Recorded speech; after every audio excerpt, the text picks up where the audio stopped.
This is the Tech Phantom, and Perhaps. welcome to this 3 episode series. And in this series, we are going to be making a plus 10 weapon in Dark Souls 2 as quickly as we can. Now, what that means for me, and you guys know that I am not a speedrunner. As a matter of fact, I do like exploring as much of the game as I can. But what that is going to mean for us is that in about 1 hour, we are going to have a fully upgraded weapon. Now, I don't know if this is going to be more for the new player as opposed to the experienced player.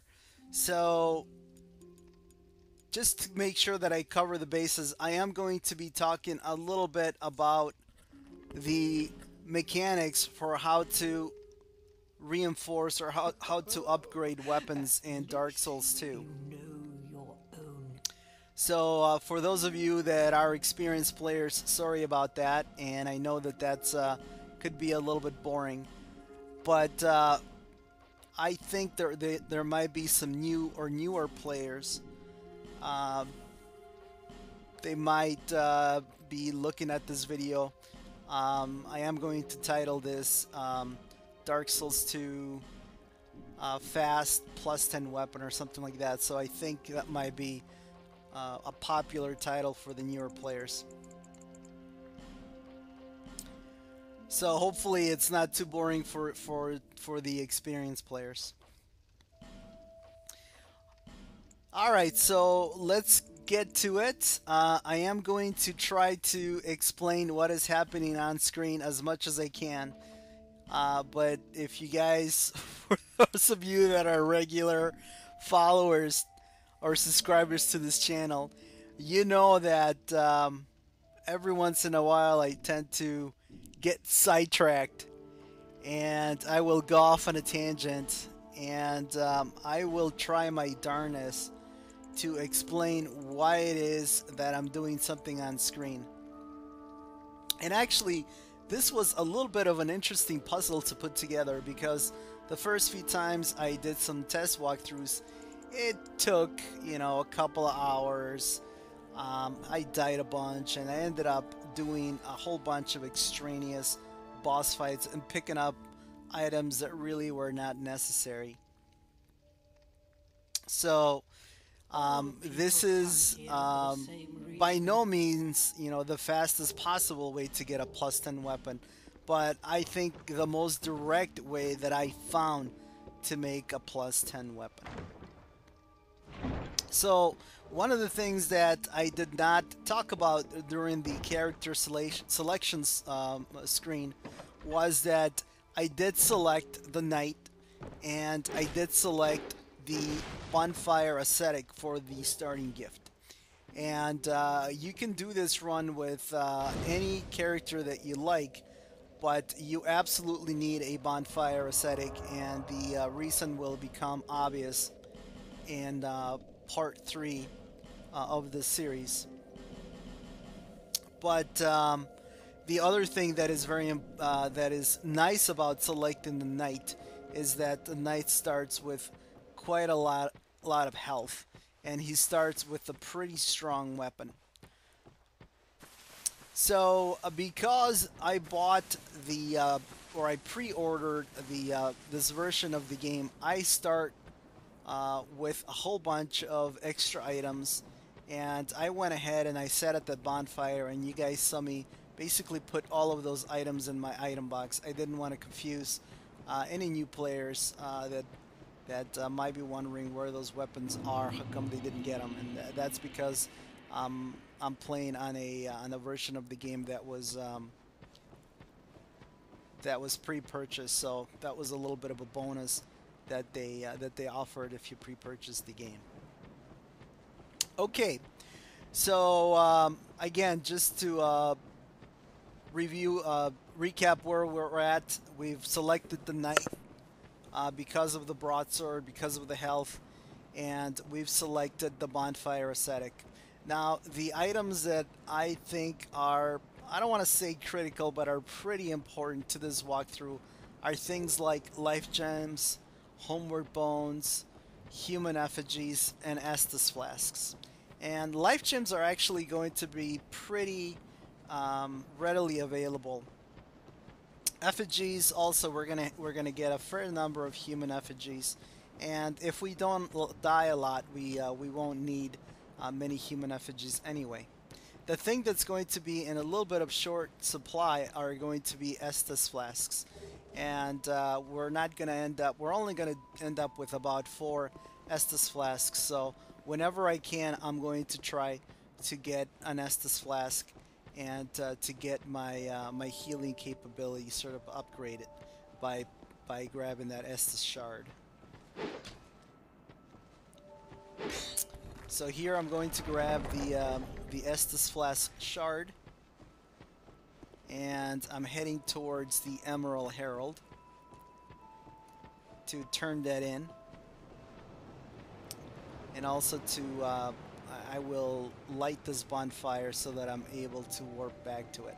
Now, while we talk to the Emerald Herald and we get ready to go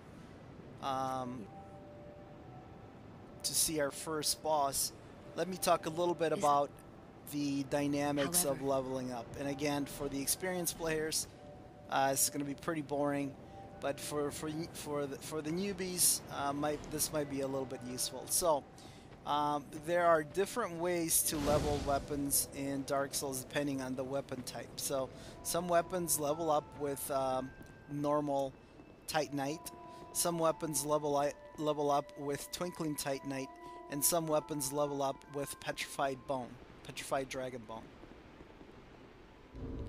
The weapons that level up with Twinkling Titanite and Petrified Dragon Bone can go up to a +5. The weapons that level up with normal Titanite can go up to a +10. And that's a little bit different from the situation that we had in Dark Souls, where you can take weapons, normal weapons, all the way up to a +15. Here are the mechanics. You basically need 6 Titanite shards to go from +1 to +3. You need 6 large shards to go from +4 to +6.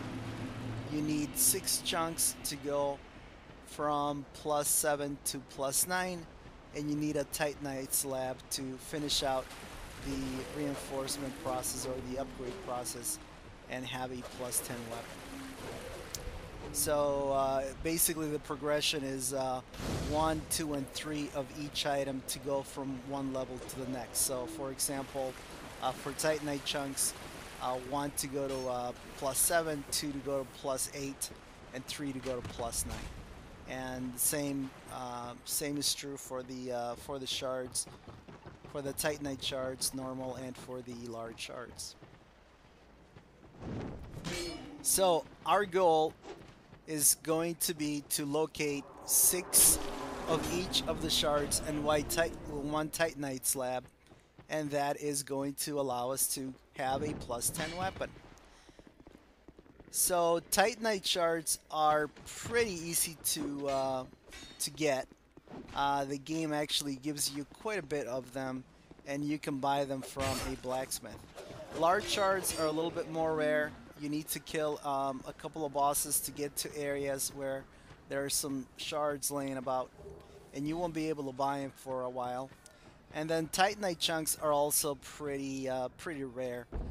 They're in more advanced locations, and they are purchasable from a merchant, but not until the very end stages of the game. And it'll be a while before you can, for example, level up multiple weapons or multiple items with Titanite chunks, because the merchant is going to sell only a limited number of chunks, and you'll have to finish, not finish the game, but you'll have to have beaten the end boss before unlimited chunks are available. Alright, so with that said, let's get back to the action on screen. I just picked up another Estus shard, so that is going to get us up to 3. And I also picked up a Divine Blessing, which is actually a useful item here. It's another way to heal, and it also clears you from any status ailments that you may have, poison, things like that. We're going to talk to the merchant here, to Hag Melentia. And from her, we need a firebomb, and we also need a key to open up the first blacksmith.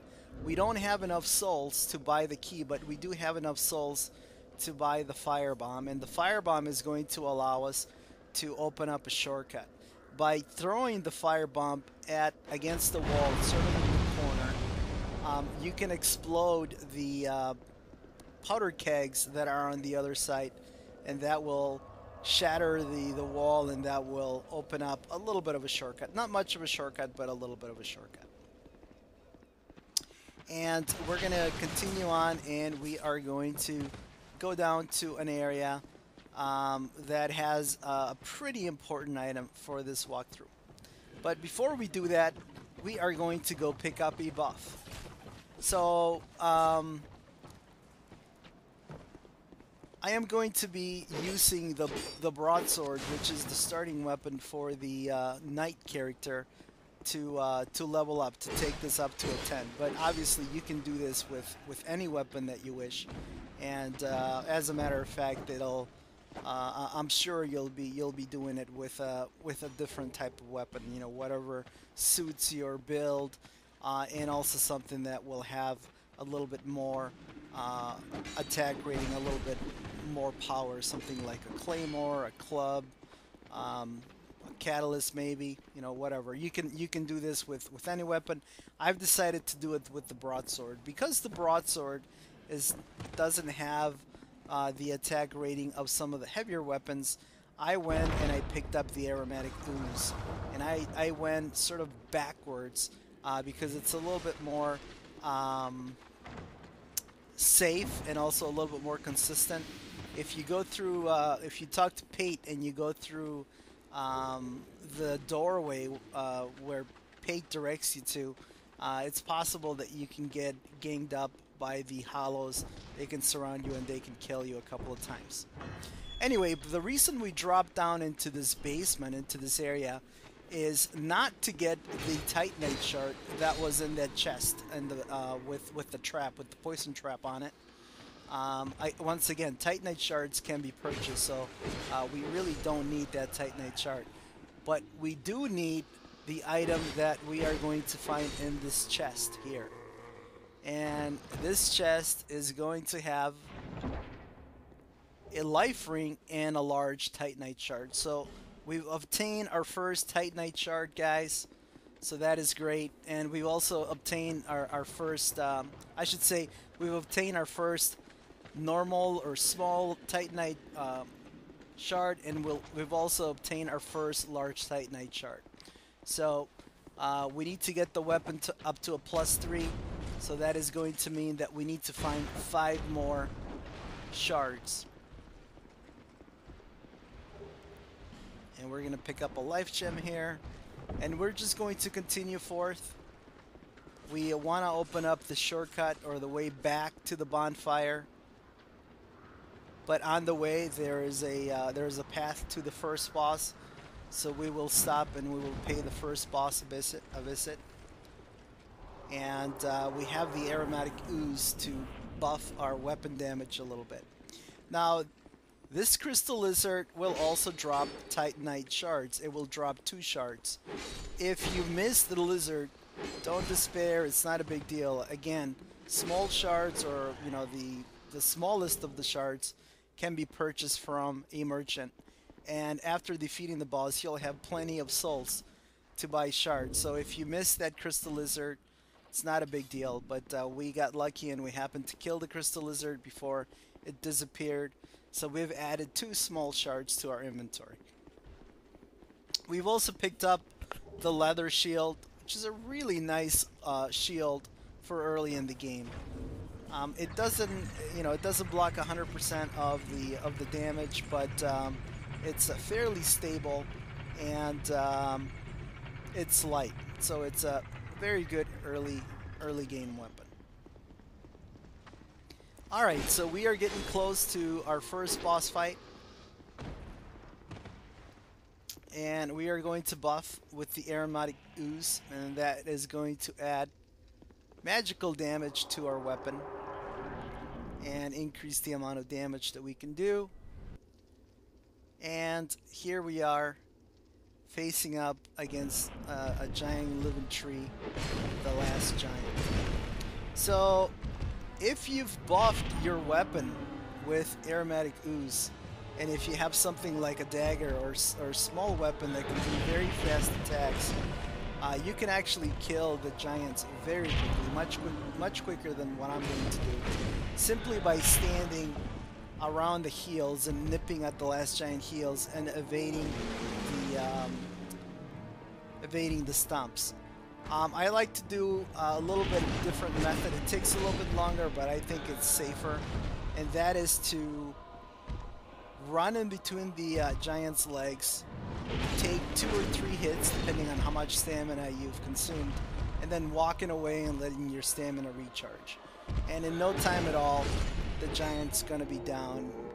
Again, this is a base level character with the base level broadsword, but the aromatic ooze gives us plenty of oomph, plenty of attack power, and now we have lots of souls. We also have the soul of the last giant that we can consume, and that's going to give us additional souls for our bank, and this is going to allow us to go forth. Alright, so let's open up the shortcut and head back up to Melentia, and let's go ahead and buy the key from her. The first time we talked to her, we did not have enough souls to buy the key, but we do now, and she is going to ask for 1,000 souls for the key to the shop of the blacksmith in Majula, which is Lenniscrast. So let's go back to Majula.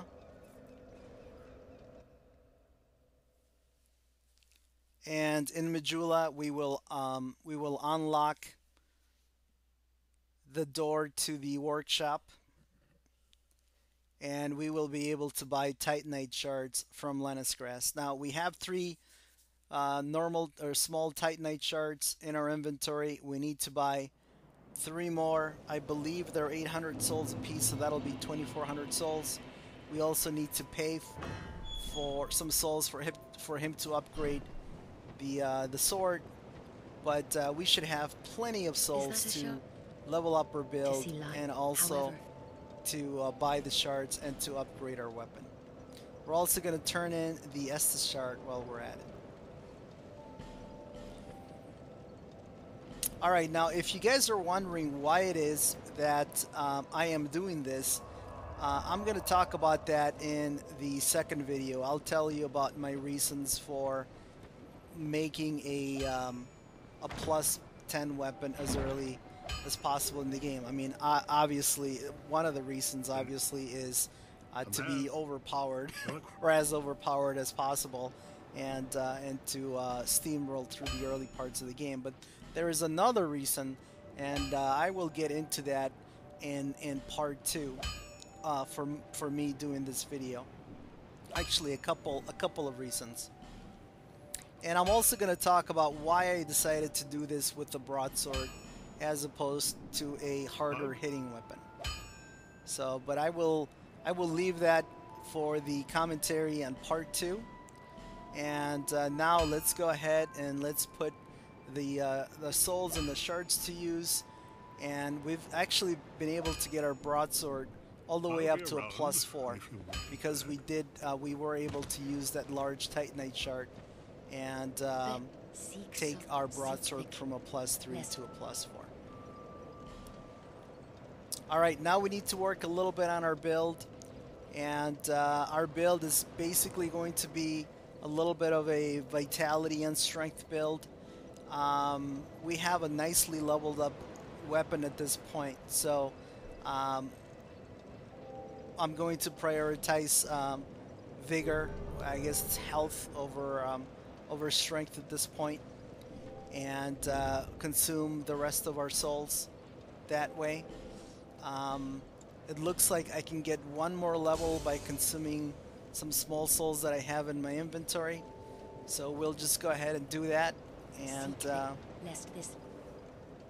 make sure we utilize every single one of our resources and get our strength to 15. So that's going to scale up nicely with their weapon. Alright guys, well that is going to do it for this video. This is part 1, where we've taken our weapon to a plus 4. In part 2 we will take the weapon to a plus 6, and in part 3 we will finish the reinforcement